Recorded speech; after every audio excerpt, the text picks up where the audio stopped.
Today is Saturday, October 5th, and today we're reviewing and analyzing the vice presidential debate. This week, many voters had the chance to see Ohio Senator J.D. Vance and Minnesota Governor Tim Walz on the national stage for the first time. So what moments stood out? Where did each VP pick shine, and where did they falter? What did the tone and substance of the debate tell us about the candidates, and where each political party may go from here? We're talking about all that and more from both the Republican and Democratic perspectives. Later, you'll hear from Beth Silvers and Sarah Stewart Holland, sharing analysis from Democrats' perspective.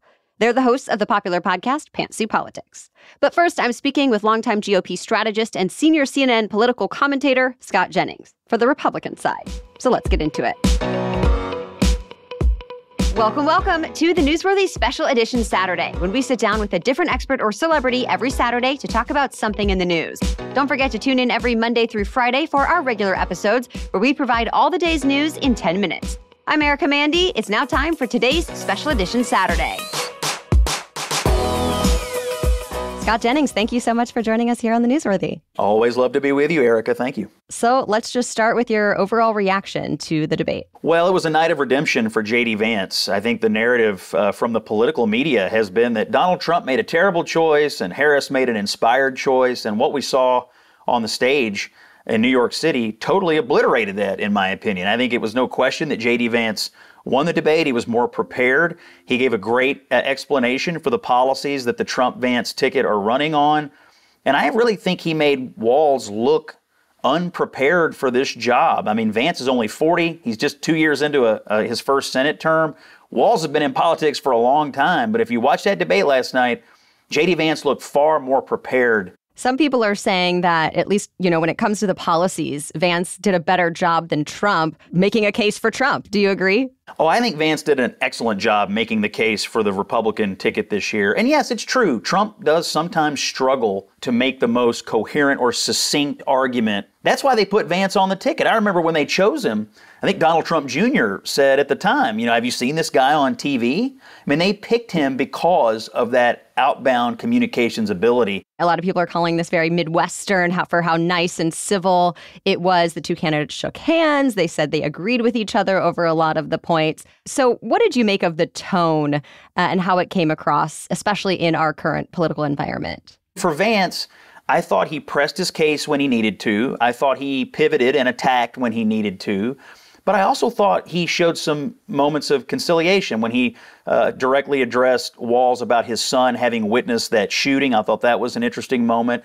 I thought Vance on abortion, it was introspective. He talked about the Ohio referendum. I mean, he showed some self-reflection that I don't think we really got out of the presidential debate. You brought up abortion. Do you feel like there's been some movement to the middle for the Republican side? Look, I think Vance and Trump are running on a pretty clear position right now. I think Democrats have tried to distort it, but it's not an unfamiliar position to Republicans who, go back to the Reagan years. I mean, they want some reasonable limits. They want to protect exceptions for rape, incest, and life of the mother.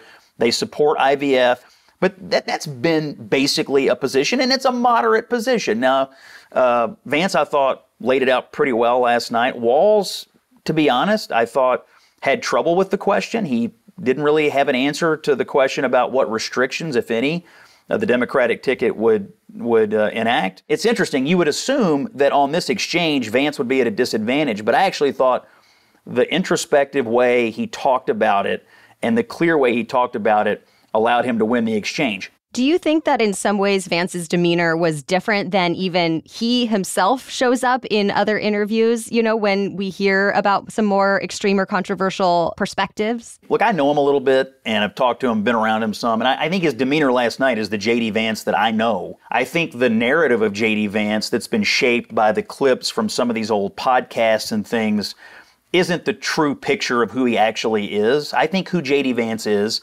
someone who takes this job seriously. He takes his policy views seriously, and he shows up prepared. I mean, I think that's why he's been a pretty good senator and why he's been a good running mate for Trump. That's the good thing about these debates. Whether people change their mind or not, I don't know.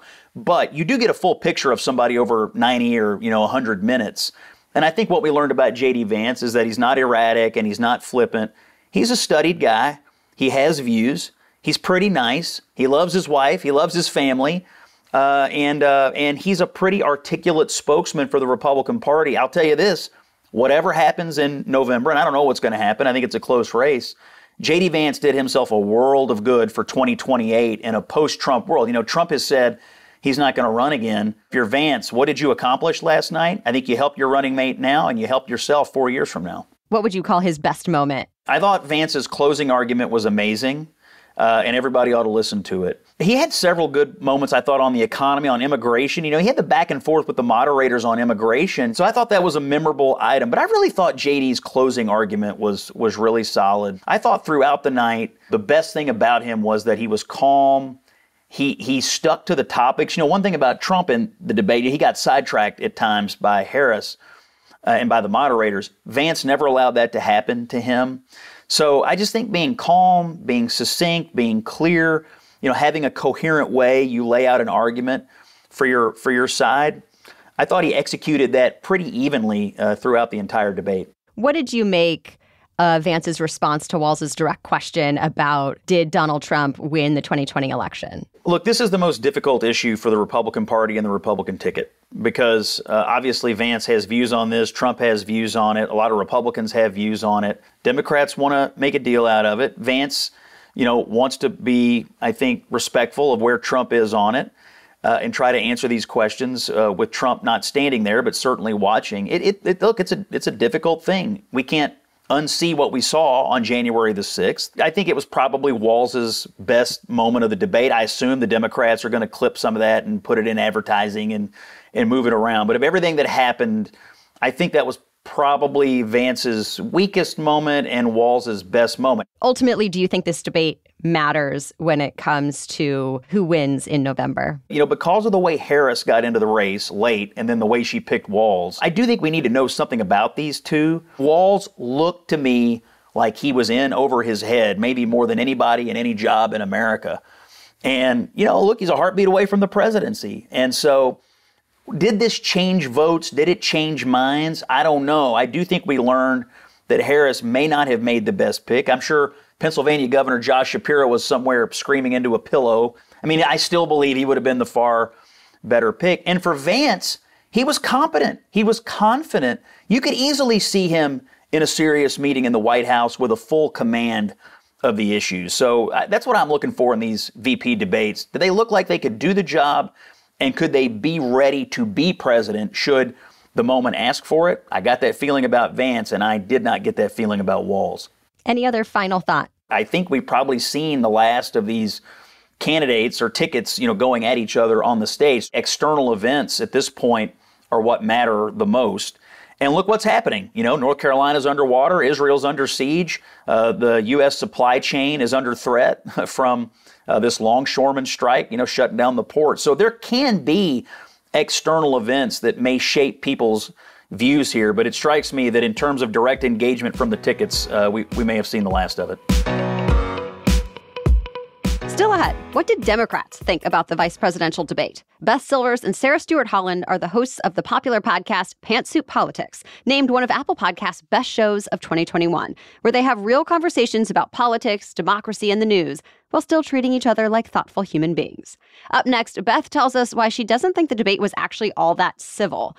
And Sarah describes Tim Walz's best moment and why she says even his worst moment was actually what Americans want. That and more coming up next. But first, a quick break for our sponsors. This episode of The Newsworthy is brought to you by Wildgrain. This fall, treat yourself and your loved ones to fresh, bake-from-frozen sourdough breads, fresh pastas, and artisanal pastries, as well as limited-time seasonal items like apple cider donuts from Wildgrain. Wildgrain's boxes are fully customizable. You've got the classic variety box, then they recently launched a new gluten-free box and a plant-based box that is 100% vegan. As soon as I started pulling items out of our Wildgrain box, my husband started oohing and awing with excitement. I'm talking slow-fermented olive oil ciabatta, large flaky croissants, fresh fettuccine, giant chocolate chunk cookies, and more. And we seriously impressed our guests the other day by putting out this beautiful, delicious loaf of bread. Yes, they had no idea how easy it was for me. Get this, all items baked from frozen in 25 minutes or less with no mess or cleanup. It's amazing. Are you ready to bring all your favorite carbs right to your doorstep? For a limited time, Wildgrain is offering our listeners $30 off the first box, plus free croissants in every box when you go to wildgrain.com/newsworthy to start your subscription. That's wildgrain.com/newsworthy, or you can use the promo code newsworthy at checkout. The Newsworthy is also brought to you by Quince. It's officially fall now, and the weather has already gotten a bit cooler where I live. But saying goodbye to the summer feels easier when I can slip into a cozy sweater from Quince. Quince is known for their Mongolian cashmere sweaters from just $50, by the way. I also feel extra sophisticated and stylish with my washable silk tank, yes, washable silk, and organic cotton blazer from Quince. I love having these high-quality pieces without having to feel guilty for buying them, because all Quince items are priced 50 to 80% less than similar brands. Seriously, go look at their website. It's amazing. You'll see beautiful leather jackets, cotton cardigans, soft denim, and so much more. So how are they able to do all that at such a good price? By partnering directly with top factories and cutting out the cost of the middleman, which passes the savings onto us. And Quince only works with factories that use safe, ethical, and responsible manufacturing practices. And of course, they use premium fabrics and finishes for that luxury feel in every piece. So get cozy in Quince's high-quality wardrobe essentials. Go to quince.com/newsworthy for free shipping on your order and 365-day returns. That's QUINCE.com/newsworthy to get free shipping and 365-day returns. Quince.com/newsworthy. Okay, now to my conversation with the hosts of the podcast Pantsuit Politics. Beth Silvers and Sarah Stewart Holland, thank you so much for joining us here on the Newsworthy. Thanks for having us. Well, let's just start with your initial reactions to the debate. Beth, let's start with you. I thought the debate was fine. I thought that Tim Walz was fine. I thought that J.D. Vance very capably prosecuted the best case for the Trump-Vance ticket, but I think it's a bad case. So overall, that kind of puts me in a place of it was fine. I thought the moderators were fine. I disagree a little bit with this overwhelming idea that the debate was a return to civility, because I still think that much of the conversation is abnormal and that there is an abnormal amount of distorting the truth, being really dishonest about facts. I am happy that there was no name calling, that everyone attempted to be a professional on stage. So I'll take that win. But for me, it was not a standout night in any respect. Sarah, what about you? I did feel the relief of a pretty policy-heavy debate as compared to previous debates. I mean, I agree with Beth, and I think what she's reacting to is it's still the policies of the Trump administration, which is pretty policy light. J.D. Vance made it sound otherwise, but it's still policy light. I mean, the idea that Donald Trump was trying to fix the ACA is completely detached from reality. So-called Obamacare. Yes. From the first 2 years of the Trump administration was dedicated to repealing Obamacare, aka the ACA. And so, but I still am happy that so many of the top concerns for me and America were covered. That we didn't have to spend a lot of time, on people's terrible character decisions. And by people, I mean Donald Trump. I mean, he's still the one we're talking about voting for, so it's a little confusing.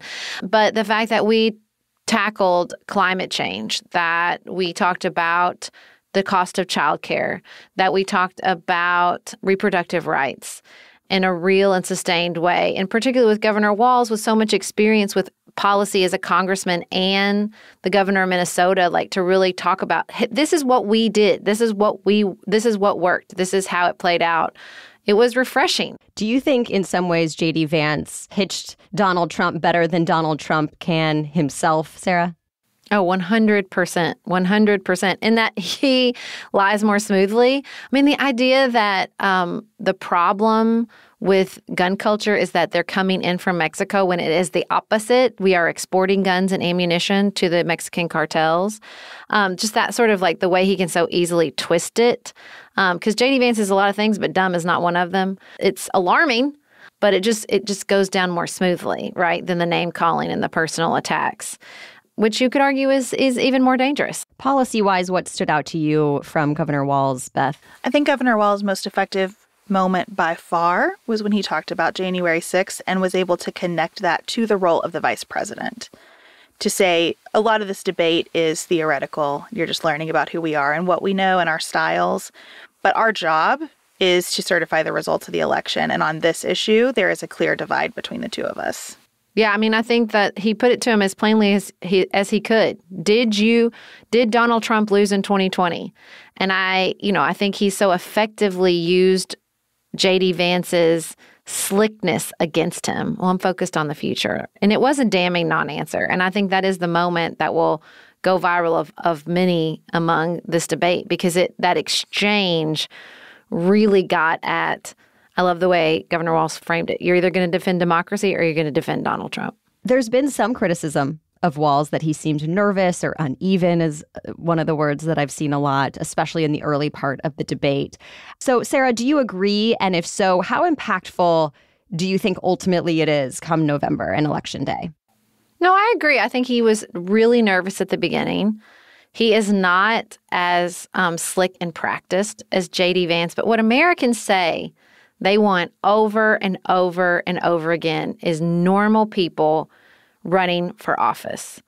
Normal people, not lawyers, not, quote unquote, professional politicians.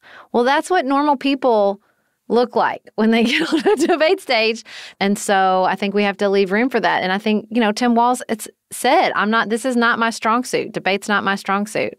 But I have some lived experiences that are applicable here. Beth, do you think this debate will matter come November? I think it will matter in a variety of ways. I think when we ask that question, sometimes what we mean is, will this change anyone's vote? And I don't know the answer to that question, especially because so many of us take in a debate through clips instead of watching the whole thing beginning to end. I think it will matter in a couple of respects, though. A lot of America has not been introduced to Governor Walz, and now they have been, or they've at least had an opportunity to be introduced to him, so they'll form some impression of him. I think it will matter in the future of the Republican Party. I think J.D. Vance did himself a great service last night.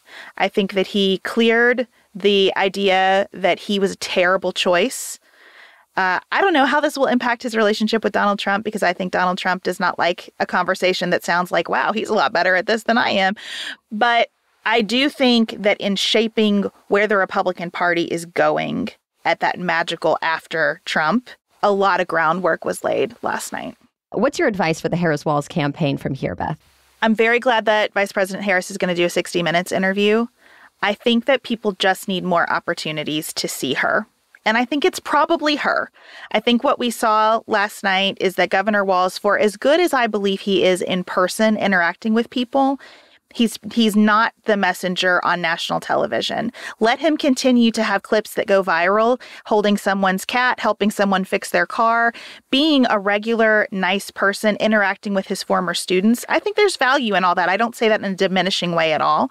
But let her continue to show up on people's televisions in long form, podcast episodes, et cetera, and make their case. Because a lot is going to happen in the world between now and November. And people need to hear from her. How is she processing what's happening in the world? And how would she deal with it if she were in the president's chair right now?